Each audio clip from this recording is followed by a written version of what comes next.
When Sophia finally stepped inside that night, the clock had long since passed midnight. The sharp scent of her perfume mingled with alcohol, clinging stubbornly to her clothes, as though she didn't even care to disguise it. She barely glanced my way. Her bag landed carelessly on the couch, her heels slid off with a casual kick, and she smirked as she muttered, "You should be thankful I bothered to come home at all." For a moment, I just stared at her. Those words echoed in my mind like a gunshot. Thankful? Thankful for what? Being invisible in my own marriage? For ignoring the lipstick stains that didn't belong to her? My chest burned with restrained anger. I remembered the vows we made. The nights we'd fall asleep whispering dreams about our future while holding each other close. Lately, those memories felt like they belonged to someone else's story, not mine. What remained between us now was suspicion, distance, and a woman who gave more of herself to her late nights than to me. She strutted into the kitchen, poured herself a glass of water as though nothing were wrong, and didn't even acknowledge the dinner I had prepared hours earlier, now cold on the table. Her eyes flicked toward it, and she let out a small laugh before saying under her breath, "You really should stop waiting for me." I clenched my fists beneath the table.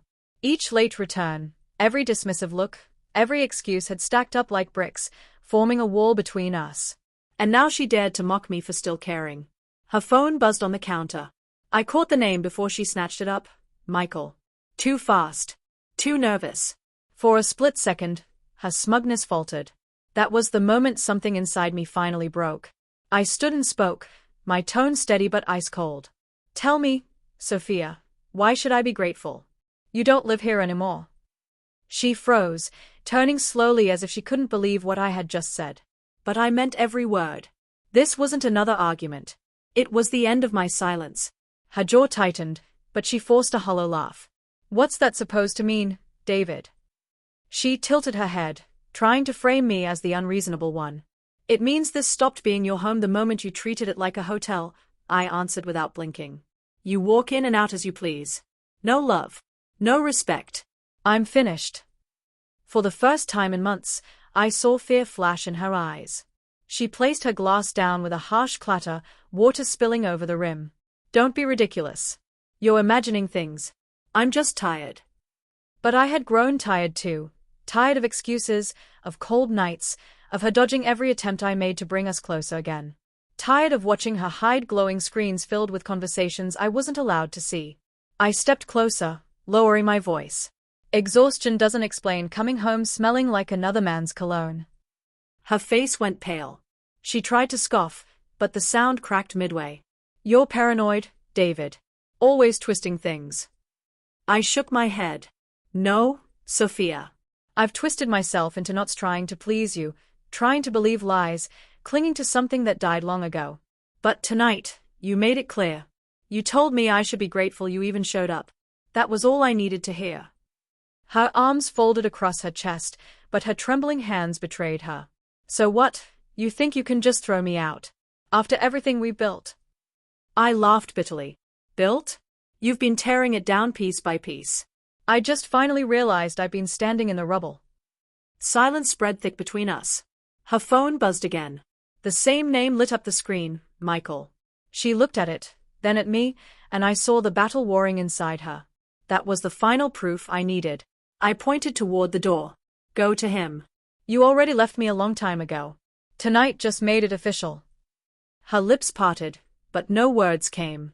And for the first time in years, I felt the weight on my chest begin to lift. She looked from the door back to me, torn between defiance and desperation. 4 years, she had dictated the rhythm of our marriage. Her mood set the tone, her silences punished me, her scraps of affection kept me begging. But not anymore. "You don't mean that," she whispered, her voice softer now, almost pleading. "David, we can fix this." I shook my head slowly. "No, Sophia.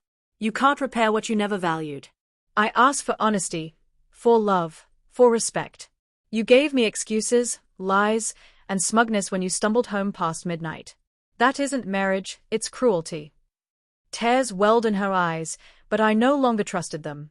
I had seen them before, used like weapons whenever she needed forgiveness. But not tonight. Tonight, they meant nothing. I pulled out my phone, unlocked it, and showed her the proof I already had, screenshots of her late-night promises to Michael about leaving me soon. Her sharp intake of breath filled the room like a gunshot. You went through my phone, she demanded, her face reddening. I smirked, shaking my head. No. Michael sent them to me. Turns out your lover respects me more than you ever did. The blood drained from her face. She stumbled back, her composure unraveling. For once, she no longer had control. You said I should be grateful you came home tonight, I told her, my voice calm. And I am. Because your arrogance finally woke me up. This life, this house, it's mine now. I'm taking it back. She stood motionless, weighed down by the truth of her betrayal.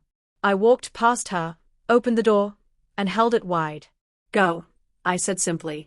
And she did. No excuses, no final defense. Just silence as she slipped out. When the door shut behind her, the quiet that filled the house was no longer suffocating. It was freedom. For the first time in years, I could breathe.